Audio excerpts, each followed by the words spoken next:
हरे कृष्णा, जय श्री हरि, ओम नमः शिवाय। प्रिय भक्तजनों, आज बृहस्पतिवार के दिन आप बृहस्पति देव की बड़ी ही दुर्लभ कथा सुनेंगे।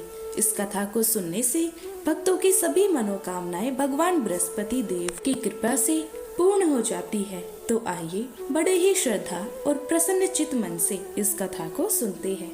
भारतवर्ष में एक प्रतापी और दानी राजा राज्य करता था। वह नित्य गरीबों और ब्राह्मणों की सहायता करता था। यह बात उसकी रानी को अच्छी नहीं लगती थी। वह ना ही गरीबों को दान देती, ना ही भगवान का पूजन करती थी और राजा को भी दान देने से मना किया करती थी। एक दिन राजा शिकार खेलने वन को गए हुए थे, तो रानी महल में अकेली थी। उसी समय बृहस्पति देव साधु वेश में राजा के महल में भिक्षा लेने के लिए गए और भिक्षा मांगी। तो रानी ने भिक्षा देने से इनकार कर दिया और कहा, हे साधु महाराज, मैं तो दान पुण्य से तंग आ गई हूँ। मेरा पति सारा धन लुटाते रहते हैं। मेरी इच्छा है कि हमारा सारा धन नष्ट हो जाए, फिर ना रहेगा बांस, ना बचेगी बांसुरी। साधु ने कहा, देवी तुम तो बड़ी विचित्र हो। धन संतान तो सभी चाहते हैं, पुत्र और लक्ष्मी तो पापी के घर में भी होनी चाहिए। यदि तुम्हारे पास अधिक धन है तो भूखों को भोजन दो, प्यासों के लिए प्याऊ बनवाओ, मुसाफिरों के लिए धर्मशालाएं खुलवाओ। जो निर्धन अपनी कुंवारी कन्याओं का विवाह नहीं कर सकते, उनका विवाह करा दो। ऐसे और कई काम हैं जिनके करने से तुम्हारा यश लोक में परलोक में फैलेगा। परंतु रानी पर उपदेश का कोई प्रभाव नहीं पड़ा। वह बोली, महाराज आप मुझे कुछ ना समझाइए, मैं ऐसा धन नहीं चाहती जो हर जगह बांटती फिरूं। साधु ने उत्तर दिया, यदि तुम्हारी ऐसी इच्छा है तो तथास्तु। तुम ऐसा करना कि बृहस्पतिवार को घर लीप कर पीली मिट्टी से अपना सिर धोकर स्नान करना, भट्टी चढ़ाकर कपड़े धोना। ऐसा करने से आपका सारा धन नष्ट हो जाएगा। इतना कहकर वह साधु महाराज वहाँ से आलोक हो गए। साधु के अनुसार कई बातों को पूरा करते हुए रानी की केवल 3 बृहस्पतिवार ही बीते थे कि उसकी समस्त धन संपत्ति नष्ट हो गई। भोजन के लिए राजा का परिवार तरसने लगा। तब एक दिन राजा ने रानी से बोला कि हे रानी, तुम यहीं रहो, मैं दूसरे देश को जाता हूँ, क्योंकि यहाँ पर सभी लोग मुझे जानते हैं, इसलिए मैं कोई छोटा कार्य नहीं कर सकता। ऐसा कहकर राजा परदेश चला गया। वहाँ वह जंगल से लकड़ी काट कर लाता और शहर में बेचता था। इस तरह वह अपना जीवन व्यतीत करने लगा। इधर राजा के परदेश जाते ही रानी और दासी दुखी रहने लगी। एक बार जब रानी और दासी को 7 दिन तक बिना भोजन के रहना पड़ा, तो रानी ने अपनी दासी से कहा, हे दासी, आप ही के नगर में मेरी बहन रहती है, वह बड़ी धनवान है, तो उसके पास जा और कुछ लेकर आ, ताकि थोड़ा बहुत गुजार बसर हो सके। रानी दासी के बहन के पास गई। उस दिन गुरुवार था और रानी की बहन उस समय बृहस्पतिवार व्रत की कथा सुन रही थी। दासी ने रानी की बहन को अपनी रानी का संदेश दिया, लेकिन रानी की बड़ी बहन ने कोई उत्तर नहीं दिया। जब दासी को रानी की बहन से कोई उत्तर नहीं मिला तो वह बहुत दुखी हुई और उसे क्रोध भी आया। दासी ने वापस आकर रानी को सारी बात बता दी। सुनकर रानी ने अपने भाग्य को कोसा। उधर रानी की बहन ने सोचा कि मेरी बहन की दासी आई थी, परंतु मैं उससे नहीं बोली, इससे वह बहुत दुखी हुई होगी। कथा सुनकर और पूजन समाप्त करके वह अपनी बहन के घर आ गई और कहने लगी, हे बहन, मैं बृहस्पतिवार का व्रत कर रही थी। तुम्हारी दासी मेरे घर आई थी, परंतु जब तक कथा होती है तब तक ना तो उठते हैं और ना ही बोलते हैं, इसीलिए मैं नहीं बोली। कहो दासी, क्यों गई थी? रानी बोली, बहन तुमसे क्या छिपाऊं, हमारे घर में खाने तक को अनाज नहीं था। ऐसा कहते कहते रानी की आंखें भर आई। उसने दासी समेत पिछले 7 दिनों से भूखे रहने तक की बात अपनी बहन को विस्तार पूर्वक सुना दी। रानी की बहन बोली, देखो बहन, भगवान बृहस्पति सबकी मनोकामना पूर्ण करते हैं। देखो, शायद तुम्हारे घर में अनाज रखा हो। पहले तो रानी को विश्वास नहीं हुआ, पर बहन के आग्रह करने पर उसने अपनी दासी को अंदर भेजा, तो उसे सचमुच अनाज से भरा एक घड़ा मिल गया था। यह देखकर दासी को बड़ी हैरानी हुई। दासी रानी से कहने लगी, हे रानी, जब हमको भोजन नहीं मिलता तो हम व्रत ही तो करते हैं, इसीलिए क्यों ना इनके व्रत और कथा की विधि पूछ ली जाए, ताकि हम भी व्रत कर सकें। तब रानी ने अपनी बहन से बृहस्पतिवार व्रत के बारे में पूछा। उसकी बहन ने बताया, बृहस्पतिवार के व्रत में चने की दाल और मुनक्का से विष्णु भगवान का केले की जड़ में पूजन करें तथा दीपक जलाएं, व्रत कथा सुने और पीला भोजन ही करें। इससे बृहस्पति देव प्रसन्न होते हैं। और व्रत और पूजन विधि बताकर रानी की बहन अपने घर को लौट गई। 7 दिन के बाद जब गुरुवार आया तो रानी और दासी ने व्रत रखा। गुड़साल में जाकर चना और गुड़ लेकर आई, फिर उससे केले की जड़ तथा विष्णु भगवान का पूजन किया। अब पीला भोजन कहाँ से आए? इस बात को लेकर दोनों बहुत दुखी थी, क्योंकि उन्होंने व्रत रखा था, इसीलिए बृहस्पति देव उनसे प्रसन्न थे। इसीलिए वे एक साधारण व्यक्ति का रूप धारण करके 2 थालों में सुंदर पीला भोजन दासी को दे गए। भोजन पाकर दासी बहुत प्रसन्न हुई और फिर रानी के साथ मिलकर भोजन ग्रहण किया। उसके बाद वे सभी गुरुवार को व्रत और पूजन करने लगी। बृहस्पति भगवान की कृपा से उनके पास फिर से धन संपत्ति आ गई, परंतु रानी फिर से पहले की तरह आलस्य करने लगी। तब दासी बोली, देखो रानी, तुम पहले भी इस प्रकार आलस्य करती थी। तुम्हें धन रखने में कष्ट होता था, इस कारण सभी धन नष्ट हो गया।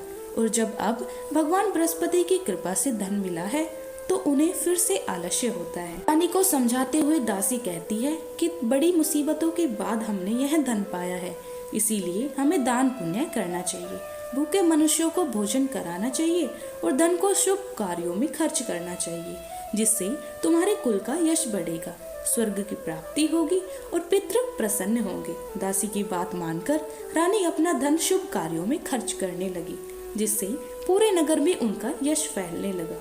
उधर एक दिन राजा दुखी होकर जंगल में एक पेड़ के नीचे आसन जमाकर बैठ गया। वह अपनी दशा को याद करके व्याकुल होने लगा। बृहस्पतिवार का दिन था। एकाएक उसने देखा कि एक निर्जन वन में एक साधु प्रकट हुए।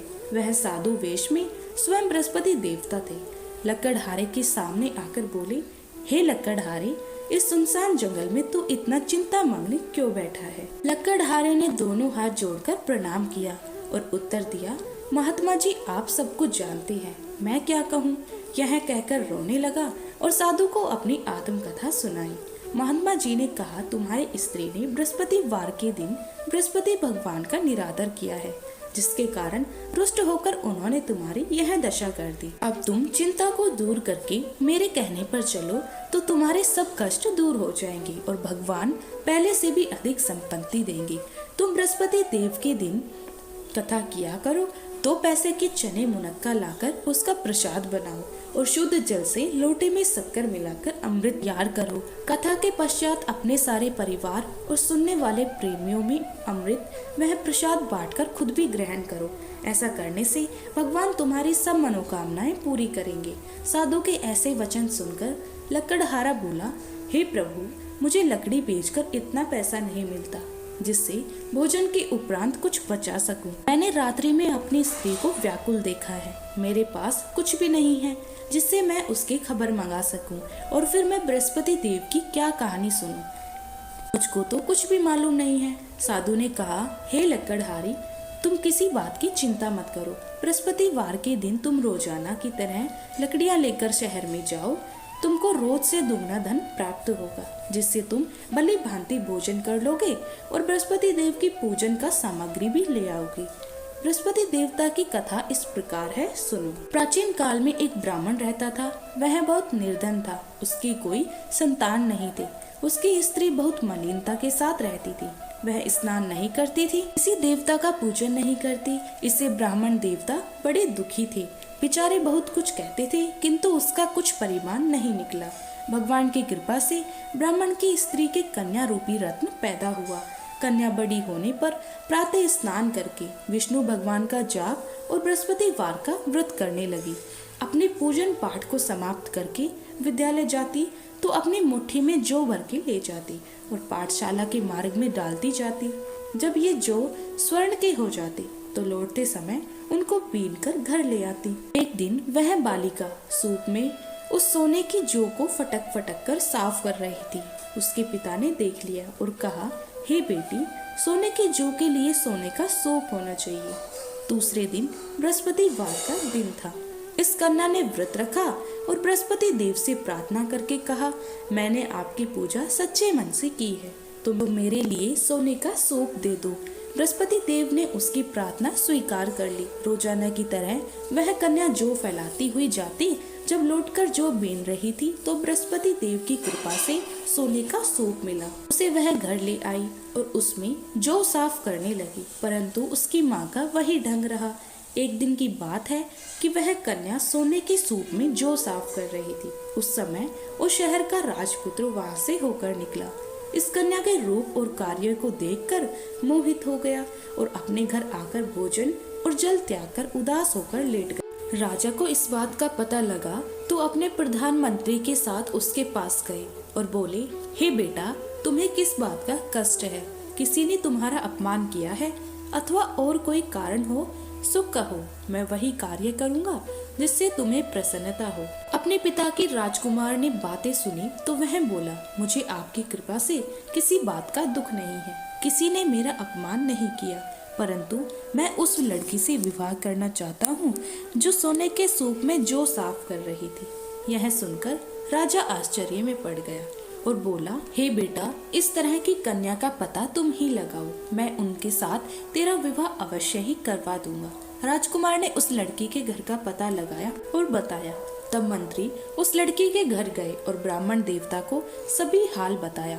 ब्राह्मण देवता राजकुमार के साथ अपनी कन्या का विवाह करने के लिए तैयार हो गए तथा विधि विधान के अनुसार ब्राह्मण की कन्या का विवाह राजकुमार के साथ हो गया। कन्या के घर से जाते ही पहले की भांति उस ब्राह्मण देवता के घर में गरीबी का निवास हो गया। अब भोजन के लिए भी अन्न बड़ी मुश्किल से मिलता था। एक दिन दुखी होकर ब्राह्मण देवता अपनी पुत्री के पास गए। बेटी ने पिता की दुखी अवस्था को देखा और अपनी माँ का हाल पूछा। ब्राह्मण ने भी सभी हाल कहा। कन्या ने बहुत सा धन देकर अपने पिता को विदा कर दिया। इस तरह ब्राह्मण का कुछ समय सुख पूर्वक व्यतीत हुआ। कुछ दिन के बाद फिर वही हाल हो गया। ब्राह्मण फिर अपनी कन्या के पास गया और सारा हाल कहा तो लड़की बोली, हे पिताजी, आप माताजी को यहाँ ले आओ, मैं उन्हें विधि बता दूंगी जिससे उनकी गरीबी दूर हो जाए। वह ब्राह्मण देवता अपनी स्त्री को साथ लेकर पहुंची तो अपनी माँ को समझाने लगी कि हे माँ, तुम प्रातः काल प्रथम स्नान आदि करके विष्णु भगवान का पूजन करो तो सब दरिद्रता दूर हो जाएगी। परंतु उसकी माँ ने एक भी बात नहीं मानी और प्रातःकाल उठकर अपने पुत्री के बच्चों की जूठन को खा लिया। इससे उसकी पुत्री को भी बहुत गुस्सा आया। उसने एक रात को एक कोठरी से सारा सामान निकाल दिया और अपनी माँ को उसमें बंद कर दिया। प्रातः उसमें से उसे निकाला तो स्नान आदि करा के पूजा पाठ करवाया तो उसकी माँ की बुद्धि ठीक हो गई। इसके बाद वह नियम से पूजा पाठ करती और प्रत्येक बृहस्पतिवार को व्रत रखने लगी। इस व्रत के प्रभाव से उसके माता और पिता बहुत ही धनवान और पुत्रवान हो गए और बृहस्पति देवता के साथ उसके प्रभाव से इस लोक के सुख को भोगकर अंत में स्वर्ग को प्राप्त हुए। इस तरह कहानी कहकर साधु देवता वहां से अंतर ध्यान हो गए। धीरे धीरे समय व्यतीत होने पर फिर वही बृहस्पतिवार का दिन आया। लकड़हारा जंगल से लकड़ी काटकर किसी शहर में बेचने गया। उसे उस दिन और दिन से अधिक पैसा मिला। राजा ने चना गुड़ आदि लाकर गुरुवार का व्रत किया। उस दिन से उसके सभी कलेश दूर हो गए। परंतु जब दोबारा गुरुवार का दिन आया तो बृहस्पतिवार का व्रत रखना भूल गया। इस कारण बृहस्पति भगवान नाराज हो गए। उस दिन उस नगर के राजा ने विशाल यज्ञ का आयोजन किया था तथा शहर में यह घोषणा करा दी कि कोई भी मनुष्य अपने घर में भोजन ना बनवाए, ना आग जलाए। समस्त जनता मेरे यहाँ भोजन करने आए। इस आज्ञा को जो ना मानेगा उसे फांसी की सजा दी जाएगी। इस तरह की घोषणा संपूर्ण नगर में करवा दी गई। राजा की आज्ञा के अनुसार शहर के सभी लोग भोजन करने आए, लेकिन लकड़हारा कुछ देर से पहुंचा। इसीलिए राजा उसको अपने साथ घर लेकर आए और ले जाकर भोजन करा रहे थे तो रानी की दृष्टि उस खूंटी पर पड़ी जिस पर उसका हार लटका हुआ था। वह वहां पर दिखाई नहीं दिया। रानी ने निश्चय किया कि मेरा हार इस मनुष्य ने चुरा लिया है। उसी समय सिपाहियों को बुलाकर उसको कारागार में डलवा दिया। जब लकड़हारा कारागार में पड़ गया और बहुत दुखी होकर विचार करने लगा कि ना जाने कौन से पूर्व जन्म के कर्म से मुझे यह दुख प्राप्त हुआ है, और उसी साधु को याद करने लगा जो कि जंगल में मिला था।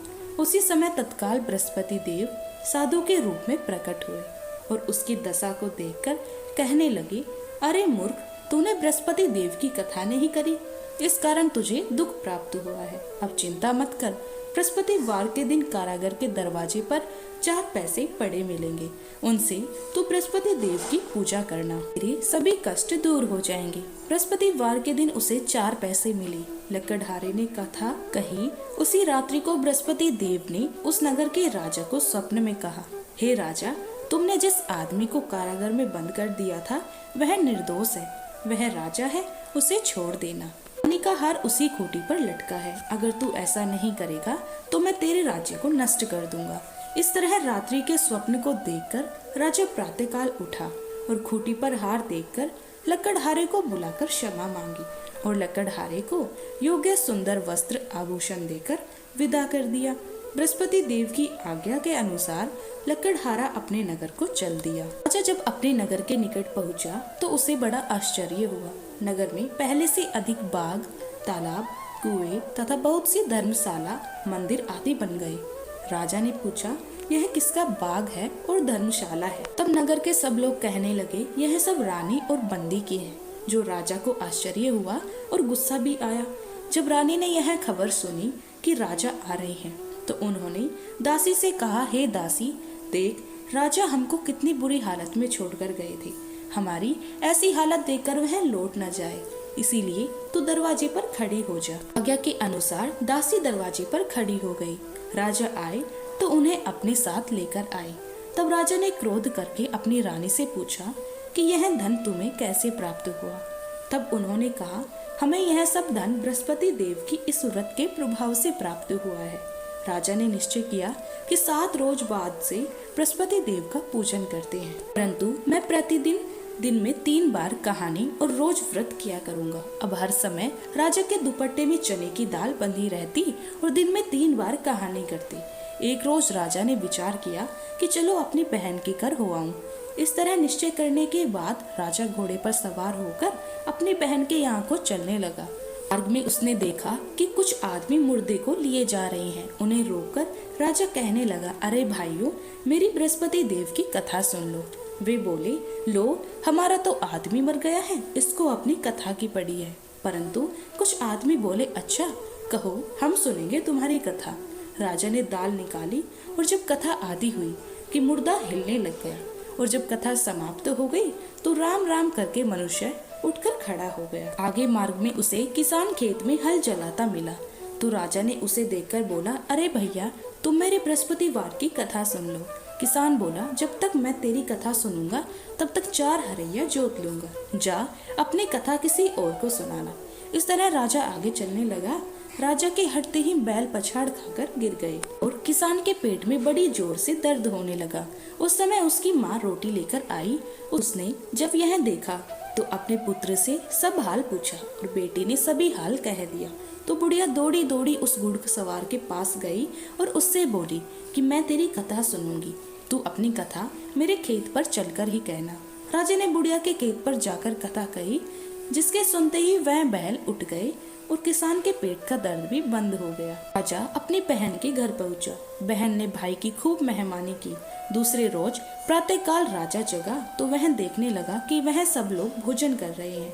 राजा ने अपनी बहन से कहा, कोई ऐसा मनुष्य है जिसने भोजन नहीं किया हो? मेरे बृहस्पतिवार की कथा सुन ले।